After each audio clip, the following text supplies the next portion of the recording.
tantangan itu kita harus convert jadi sesuatu yang produktif. Yes, gitu ya, betul. bro, ya? Dan juga dengan bisnis-bisnis yang kena dampak, kalau menurut pendapatku pribadi adalah sekarang kita harus berpikir, kita ini kan sedang dipaksa nih kan ya, mau nggak mau kita dipaksa berpikir kreatif. Halo Pinter People, ini sekarang kita lagi ada di episode di mana kita akan bahas mengenai Branding Outlook 2020 pasca pandemi ini. Pasca. Gitu. Kemarin kita udah bahas di Brainstorming volume 3, tapi ternyata ya kayaknya semuanya bakal berubah lagi karena adanya corona. Yes, betul. Nah, betul. Gimana nih, Selo, sebagai creative director, pengamat branding, ini sekarang lagi corona, orang-orang lagi pada bingung, khawatir, mikir bakal gimana nanti ke depannya bisnis, branding, gimana sih kira-kira pandangannya Selo? Jadi kalau pandangan sekarang memang bisnis lagi sulit ya, tapi sulit itu pun kita harus melihat secara global bahwa semua orang mengalami kesulitan yang sama lah ya. Hari-hari ini bisnis pada sepi, restoran pada sepi juga semuanya, jalan-jalan pada sepi. Tapi ya kita mau coba belajar percaya, belajar optimis bahwa di balik sebuah kesulitan pasti ada hal-hal yang bisa kita pelajari untuk masa depan yang lebih baik lah. Jadi kalau menurut saya hari-hari ini bisnis semua lagi pada di riset sih dan pada diuji gimana ketangguhannya untuk bisa mengarungi medan-medan ke depannya yang jauh lebih berat lah ya. Jadi memang butuh agility hari-hari ini bagaimana bisnis harus merubah strateginya agar bisa bertahan. Karena kalau dengar berita hari ini banyak sekali yang karyawan-karyawan sudah mulai dirumahkan, gajinya mulai dipotong setengah, dan ya menurut aku sih ya kasihan sih ya untuk kondisi yang sekarang ini gitu. Iya, sedih banget sih rasanya ini kita podcast kali ini rekaman jadi kayak aduh suasananya sendu. Tapi kalau benar. kita kan percaya, kita berdua ini kan udah berteman lama ya, kita udah saling kenal, kita percaya bahwa dalam setiap permasalahan atau badai itu pasti ada namanya tuh blessing in disguise. Wah, jadi kira-kira apa ya dari kesulitan ini, apa itu blessing in disguise-nya, dan dari sini kira-kira nanti strategi apa yang bisa kita terapkan gitu loh untuk menyambut blessing in disguise tersebut. Benar. Ini apa bro? aku ditanyain. Oke. Tapi gak apa-apa, habis itu kita bahas. Gak apa-apa, kamu jawab dulu, nanti aku akan ceritain gimana sih blessing in disguise dari sisiku sendiri gitu. Dari sisiku yang pasti untuk kita para pelaku bisnis, yang pasti adalah sekarang waktu yang paling tepat untuk membuat atau merancang strategi baru, atau merubah strategi, atau menjalankan strategi yang sudah ada sebelumnya ya. Iya. Itu yang pertama, karena situasi memang lagi buat pebisnis sekarang lagi slowing down banget. Jadi ya kita perlu bisa mereview bisnis lagi. Kita punya waktu yang cukup banyak untuk mereview bisnis kita selama beberapa tahun terakhir ini gimana. Ini waktu yang tepat. Dan kemudian yang kedua adalah untuk para pebisnis ini adalah waktu yang tepat untuk mengisi lagi pemikiran-pemikiran mereka, ide-ide mereka dengan cara belajar, banyak nonton film, banyak nonton dengerin podcast, internship, dengerin podcastnya kita, ya kan. Jangan lupa dengerin podcast kita yang pertama, episode 1 Millennial is Dead, itu bagus banget. Langsung promosi iklan ya. Dulu ya. Iklan dulu dong. Iya. Nah, jadi aku sendiri sih beberapa hari di rumah ini banyak nonton film ya, film-film dokumenter, film-film yang sifatnya edukasi, dan ternyata itu sangat membuka pemikiran-pemikiran yang baru, ada banyak ide-ide yang ternyata muncul dari sana. Dan kalau mau didalami lebih lanjut, juga hari-hari ini di tengah kondisi yang belum kondusif ini, itu ternyata bisa muncul loh ide-ide bisnis baru, bagaimana menjalankan bisnis dari rumah. Itu ternyata banyak banget, dan orang-orang yang optimis dengan melihat keadaan ini, aku melihat mereka mulai bergerak gitu loh. Tapi banyak juga orang-orang yang pesimis dan mereka cuma ngikutin flow aja, dan mereka cuma stay di rumah, ya menggunakan waktu mereka untuk hal-hal yang aku rasa yang mungkin nggak terlalu signifikan ya, nggak terlalu memberikan nilai tambah dalam hidup sih. Kurang lebih kayak gitu. Ya aku setuju sih, maksudnya kayak kalau biasanya kan di situasi normal tuh kan semuanya kayak serba cepat, serba ada persaingan dan lain sebagainya. Nah sekarang ini kan posisinya sama semua nih, semuanya pada harus berhenti, harus kayak di rumah, harus kerja di rumah. Jadi nggak apa-apa, maksudnya saat yang paling sempurna untuk kita benar isi tenaga kembali, untuk mereview perusahaan, untuk menata kembali, termasuk kayak untuk aku kepikiran juga untuk kayak menata kembali portfolio Jessica Enterprise yang selama ini belum terupdate. Nah ini kan juga nanti ketika pastinya saya percaya sih badai pasti berlalu, jadi ini pasti akan berlalu. Dan ketika kita kembali dengan kekuatan yang lebih luar biasa gitu ya. Jadi itu mungkin blessing in disguise-nya secara filosofinya. Nah kalau secara teknisnya dari sisiku itu memang kita mundur dikit ya, waktu awal 2020 itu kan kita sempat kayak diskusi mengenai kira-kira strategi branding seperti apa sih yang kita bisa sarankan pada para klien-klien kita maupun kita terapkan sendiri. Nah kemarin kan kita berkaca dari Hero Strategy sama artikelnya Forbes. Nah, Hero Strategy nantinya pasti akan kita bahas di episode podcast sendiri. Tapi ini kita mau bahas yang punyanya Forbes itu yang 4 poin. Yang pertama itu yang ngomong tentang experience matters. Jadi experience bahkan gak apa-apa diganjar dengan harga yang lebih mahal, gak harus harga murah itu yang menang kayak gitu. Itu yang di Forbes. Yang berikutnya itu CEO itu mulai personal branding. Lalu kita juga mesti ada strategi marketing itu untuk customer di luar dan di dalam, yaitu internal branding. Dan yang keempat tuh apa ya kemarin ya? Yang keempat itu kalau nggak salah strategi, ini apa, kindness, jadi menyebarkan kebaikan, bagaimana kita membuat social impact. Nah, khusus poin terakhir ini, mungkin inilah yang saat ini yang bisa kita terapkan gitu loh, yang menyebarkan social impact, memberikan kindness ke orang-orang yang sedang pesimis, yang tadi saya sempat bilang, gimana bisnis kita ini justru diuji ketika ada dalam badai ini, ya kan?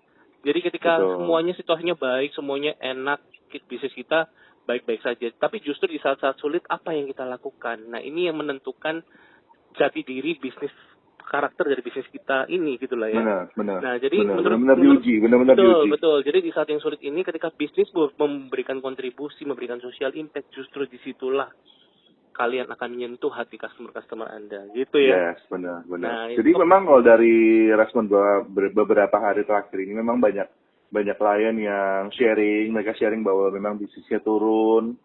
Tapi sangat banyak juga yang mereka mau bertahan dalam arti it's okay, yang penting aku mau fokus untuk gaji staff dulu, gaji staff karyawan dulu. Betul. Kemudian yang kedua mau mulai belajar untuk doing kindness ke Gojek, Grab. Mereka mau bikin program-program yang untuk kasih makanan gratis mungkin kayak gitu sih, dan menurutku itu nice banget sih. Betul. Nah kemarin malah aku sempat lihat ada salah satu influencer dari Jakarta, dia tuh sempat tulis di story-nya gini, ayo semua bisnis F&B yang butuh untuk dipromosikan, DM aku, nanti aku akan pakai story-ku untuk membantu mempromosikan bisnis F&B-mu supaya orang-orang bisa pesan lewat kamu via story-ku. Nah, itu kan luar biasa banget. Jadi dia itu memberikan dengan cuma-cuma loh, bahkan kayak nggak apa-apa, yuk aku bantu. Nah, spirit membantu gotong royong inilah yang justru kita butuhkan. Kalau sekarang karena social distance kita nggak bisa ya gotong royong secara langsung, ya udah yuk gotong royong secara online gitu loh, untuk saling support bisnis atau brand masing-masing gitu. Itu ide menarik. Di situasi kayak gini memang benar-benar akhirnya kita merasakan bahwa kita sudah masuk di era Society 5.0 sih, di mana dengan adanya COVID ini semua orang terkoneksi, ya kan? Ya, betul. Walaupun tidak secara fisik, tapi secara spirit ini terkoneksi banget, di mana kita bisa lihat orang-orang mulai saling membantu satu sama lain, ya kan? Saling membagikan masker, beberapa di Indonesia juga orang-orang sudah bagiin masker secara gratis, gitu kan? Jadi kita mulai menyadari bahwa ada hal yang lebih besar daripada kepentingan pribadi, yaitu kepentingan global, kepentingan masyarakat bersama. Ini kita ngelakuin social distance pun bagian dari Society 5.0 sih, di mana kita mau menjaga untuk menghindari virus ini, biar juga nggak menulari orang lain kan, orang-orang sekitar kita kan. Ini sudah masuk di Society 5.0 sih kalau menurutku. Iya. Dan responnya cukup bagus ya dari circle-circle-nya kita, dari orang-orang yang follow maksudnya di dalam dunia Instagram itu banyak yang melakukan social distance, bahkan aktif untuk mempromosikan gitu. Cuma memang walaupun belum merata ya. Tapi ini adalah Benar. sebuah hal yang positif gitu loh, yang harus kita syukuri, kita harus benar-benar harus yakin di tengah saat-saat yang sendu-sendu seperti ini gitu. Benar. Ini waktu yang tepat untuk menggunakan teknologi dengan baik sih. Dulu waktu masih kondisi masih aman-aman aja, nggak ada pandemi kayak gini, kita gunain teknologi itu semaunya kita. Take kita it for granted. Betul. Dan hari ini benar-benar bisa dirasain bahwa semua orang tuh menggunakan teknologi dengan baik, membagikan hal-hal yang positif, ya kan? Semua mulai berlomba-lomba untuk gimana caranya bikin tutorial disinfektan, kemudian hand sanitizer, dan menurutku itu nice banget sih. Yang sebelum-sebelumnya itu semua orang cuma posting-posting hal-hal yang terkait dengan dirinya sendiri, dengan hal-hal yang berbau self-centered dan lain-lainnya lah ya. Tapi sekarang ini semua orang pada berlomba-lomba untuk membagikan hal yang positif pada orang lain. Baik. Itu keren banget sih. Ya, jadi tadi teknisnya itu adalah social impact ya. Nah, yang berikutnya adalah ngomong tentang membuat sebuah service atau produk yang baru ya, yang pastinya yang tanda kutip menjawab keresahan masyarakat. Kita membuat sebuah produk, contohnya kalau kita ini bikin podcast ini kan juga karena banyak orang yang work from home, kita kepingin mereka juga bisa dengerin podcast kita. Ya udah ayo kita bikin podcast seperti itu. Nah, jadi apa yang kira-kira kita mau challenge para business owner, para pemilik brand, kira-kira dengan situasi ini apa yang bisa Anda lakukan dalam bisnis Anda? Jasa layanan seperti apa yang Anda bisa lakukan seperti itu. Nah, coba dicari dan coba kita benar-benar bisa diskusikan, bisa benar-benar minta ide ya sama yang di atas, sama diskusi dengan para expert seperti itu. Yuk kita pasti nemu lah sebuah produk terbaru yang mungkin bahkan sebelumnya belum pernah kepikiran kayak gitu. Benar. Itu apalagi ya bro ya, setelah 2 poin itu, poin ketiga yang bisa kita lakukan di tengah epidemi corona ini. Personal branding itu sih, karena kita di rumah kita nggak ngapa-ngapain, otomatis kita nggak bisa ketemu orang-orang banyak juga kan ya. Dan kita bisa gunakan teknologi untuk personal branding kita. Kita mulai build personal brandingnya kita. Tuh, jadi mulai sosial media, kita bisa balik lagi, kita ngeliat foto-foto kita yang lama, yang mungkin masih bisa dipakai. Ya kita bisa sharing juga knowledge di sana. Personal branding kan ngomong banyak hal ya. Iya. Nggak cuma tampilan aja, tapi kita bisa mulai sharing knowledge di sana, gimana jalanin bisnis selama bertahun-tahun, gagalnya gimana, berhasilnya gimana, biar kita ini bisa sama-sama belajar dari satu dan yang lainnya. Itu yang bisa sih hari-hari ini dilakukan di tengah isu-isu pandemik COVID kayak gini sih. Kalau ngomong tentang personal branding, mungkin yang kalau untuk bisa langsung berkontribusi ke situasi yang ada sekarang ini, yaitu dengan tidak menyebarkan info-info yang hoax ya, info-info yang maksudnya yang mendatangkan ketakutan, kekhawatiran. Karena sekarang ini memang benar di era Society 5.0 ini semua orang tuh jadi kayak bisa ikut terlibat dan lain sebagainya. Tapi kalau terlalu banyak yang terlibat juga repot juga. Contohnya ketika rame-rame semuanya memberitakan hal-hal yang sebenarnya sudah dibahas di media, sudah ada, orang pun udah tahu gitu kan. Tapi mereka posting story, ini berapa yang meninggal sekian, terus habis itu sekarang ini ternyata kalau corona itu nggak ada gejalanya bisa loh. Nah itu kan kita udah tahu, kita udah baca, tapi disebarin lagi. Jadi isinya aku buka Instagram, isinya corona, buka Facebook corona, dengerin radio corona. Nah maksudnya personal branding saat yang bisa kita lakukan, yuk kita bikin sesuatu atau share sesuatu yang benar-benar bisa memberikan semangat gitu loh, yang memberikan sebuah optimisme, yang menumbuhkan optimisme yang baru. Mungkin juga bisa dipakai waktunya untuk coaching atau mentoring orang-orang yang generasi lebih muda, yang mungkin sama ini mereka mau ketemu sama kita sulit. Sekarang kita punya banyak waktu, mereka bisa untuk konsultasi sama kita, atau misalnya bisa belajar bareng kayak gitu, dengerin podcast juga salah satunya. Jadi itu sih maksudnya personal branding yang bisa dilakukan oleh para CEO maupun pemilik-pemilik brand di zaman sekarang. Benar. Coaching dan mentoring. Mentoring itu bisa dilakukan secara online sih. Ya, betul. Jadi sekarang aplikasi-aplikasi video call atau ini lagi rame ya, bro ya. Betul. Nah, Rame jadi banget. Sekarang kita udah rame pakai banget. itu aja ya, kesempatan itu, privilege ini untuk ke sesuatu yang lebih bermanfaat kayak gitu. Benar. Nah, lalu yang keempat adalah ngomong tentang customer experience. Jadi memang sekarang ini kan sudah ada ojek online ya, Grab, Gojek. Tapi sekarang juga ada sebuah layanan delivery di luar itu gitu loh, yang juga ada diterapkan Betul. sama beberapa klien kita juga. Dan juga Free klien-klien delivery ya. ya free delivery. Lalu ada juga Yes. klien-klien kita juga menunjukkan bahwa mereka membersihkan gagang pintunya, mereka membersihkan ininya dan lain sebagainya. Itu juga bisa dilakukan dan dikomunikasikan. Walaupun memang di Surabaya belum sampai gimana, tapi kita tetap harus menjaga. Ada baiknya kita Ya, preventif betul. daripada kita reaktif. Nah, jadi Betul. sebenarnya banyak hal loh yang bisa dilakukan di tengah epidemi ini gitu loh maksudnya ya. Benar. Dan ada salah satu klien kita yang mestinya sebelum pandemi ini ada, dia udah ngelakuin sih. Jadi semua meja disemprot disinfektan, depan pintu, tapi nggak pernah dikeluarin as a branding gitu loh. Oke, Nah, ya. tiba-tiba di tengah isu kayak gini, banyak sekali yang mendorong bahwa yuk diposting aja biar orang merasa lebih aman. Padahal selama ini itu berpikir bahwa nggak usah lah, memang ini udah standar SOP kita, ngapain kita sombong-sombongan. Tapi ternyata branding itu bukan ngomong mengenai diri kita sendiri sih, sombong-sombongan. Tapi bagaimana kita ini bisa memberikan impact rasa aman juga kepada orang lain, itu juga salah satu poin branding yang harus bisa disampaikan sih akhirnya disosialisasikan sekarang gitu. Jadi semua balik-baliknya untuk kepentingan customer ya. Betul, customer focus. Itu sih, wah kayaknya dengan podcast hari ini kita juga bisa punya banyak ide untuk kita terapkan untuk ke klien-klien kita juga di meeting-meeting online kita hari-hari ke depan. Yuk, ini banyak loh yang bisa kita lakukan. Jadi jangan pesimis, jangan terjebak dengan kryptonite di rumah. Karena biasanya kalau kita di rumah di kasur, ngantuk, malas dan lain sebagainya. Tapi justru di sinilah tantangan itu kita harus convert jadi sesuatu yang produktif. Yes, gitu ya, betul. Bro, ya? Dan juga dengan bisnis-bisnis yang kena dampak, kalau menurut pendapatku pribadi adalah sekarang kita harus berpikir, kita ini kan sedang dipaksa nih kan ya, mau nggak mau kita dipaksa berpikir kreatif.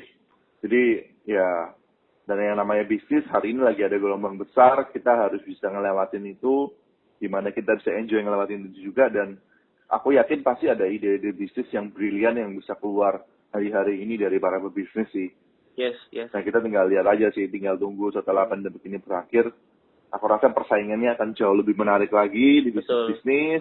Customer pun juga sekarang behavior-nya udah banyak berubah.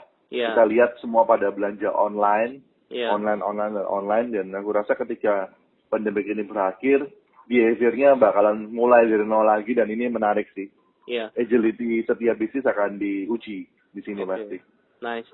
Jadi ini mungkin kita udah sampai di penghujung episode kali ini, tapi satu hal yang singkat mungkin banget ya, cuma 18 menitan ini ya. Masa 18 menit. Iya, tapi padat banget dan berisi poin-poin untuk bisa kita lakukan. Mungkin karena durasinya masih 18 menit, kita masih bisa merecap mungkin ya. Jadi mungkin saya mau simpulkan ya, yang pertama adalah dalam sebuah badai itu pasti ada blessing in disguise. Secara filosofi adalah filosofinya adalah blessing in disguise itu membuat kita semakin tajam, kita bisa punya waktu untuk mereview diri sendiri, kita memperbaiki, evaluasi diri. Itu yang filosofinya. Evaluasi perusahaan juga, ya kan? Perusahaan yang mungkin kalau sibuk pada normal kita nggak bakalan sempet. Ya, yang selama ini belum sempat, sekarang jadi sempat. Itu. Nah, sekarang kalau teknisnya yang ada 4 tadi ya. Yang pertama adalah social impact. Bagaimana di era seperti ini justru karakter bisnis kita atau brand kita itu bisa keluar untuk memberikan social impact yang positif buat customer. Lalu ngomong tentang produk baru atau layanan baru, apa yang bisa dicari untuk mencegah keresahan masyarakat.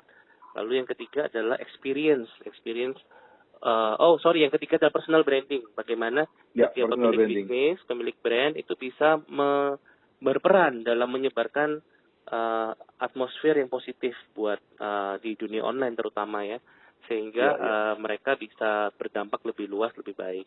Dan keempat adalah ngomong tentang customer service, customer experience, bagaimana semuanya dilakukan dalam brand atau bisnis itu ditujukan untuk kepentingan customer. Nah, itu mungkin ya yang 4 teknis yang bisa kita lakukan di tengah era pandemik corona ini untuk mengubah pesimisme Benar, menjadi optimisme seperti itu. Yes, harus optimis lah ya, karena Betul. salah satu kunci keberhasilan kita sebagai pebisnis, sebagai entrepreneur adalah harusnya positif, Yes. sebuah sikap yang positif, ya kan? Bahkan sampai untuk kita juga mau kasih semangat untuk rekan-rekan kita di bidang-bidang yang benar-benar harus berhenti karena ada corona, seperti event organizer, seperti pekerja-pekerja seni juga ya, pekerja-pekerja kreatif ya, mereka yang MC, yang tampil. Kita mau kasih semangat kepada kalian semua. Yuk, ini adalah saatnya dimana kita cari lagi kira-kira apa yang bisa kita lakukan untuk bounce back, untuk counter attack permasalahan yang ada sekarang. Jangan nyerah dan tetap positif, gitu ya bro ya. Ya, betul. Tetap positif. Kasih. Karena kita bareng-bareng semua hari ini ya kan, ngelaluinnya bareng-bareng. Jadi ya harus selalu positif dan bersama-sama lah untuk menghadapi ini semua. Yes. Oke deh kalau gitu. Sampai jumpa di episode berikutnya. Thank you. Bye-bye.